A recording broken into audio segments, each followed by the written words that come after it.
মুসলিম আমার নাম, কোরআন আমার জান,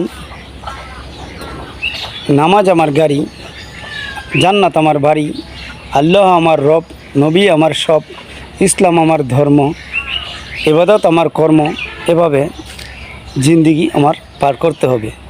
যদি আমরা সঠিকভাবে পার করি তাহলে আল্লাহ তাআলার দিদার লাভ করতে পারবো, নয়তো আল্লাহ তাআলার দিদার লাভ করতে না পারলে আমাদের জীবন বিফলে যাবে।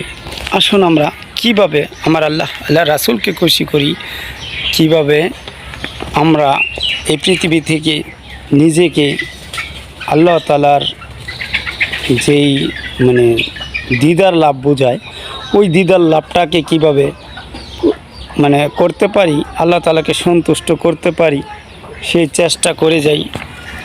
না হলে আমাদের জীবন ধ্বংস হয়ে যাবে। আমাদের এই জীবন ধ্বংস হলে আমাদেরই লস হবে, আল্লাহ তাআলার কিচ্ছুই হবে না। আসুন আল্লাহ পাক রব্বুল আলামিনকে আমরা সন্তুষ্টি আদায় করার জন্য ভালোভাবে দ্বীনি কাজ করার নিয়তে আমরা ইস্তেগফার দুরূদ শরীফ পড়ে আল্লাহ তাআলার রাস্তায় নেমে যাই। সারাটা জিন্দিগি পার করি একমাত্র মহান রব্বুল আলামিনের ইবাদতে মশগুল হই। আসুন আমরা আল্লাহ রাসূলের পথে চলি, তাহলে ইহকালে শান্তি পাবো, পরকালে শান্তি পাবো। আল্লাহ যেন সকলকে কবুল করেন, আমিন।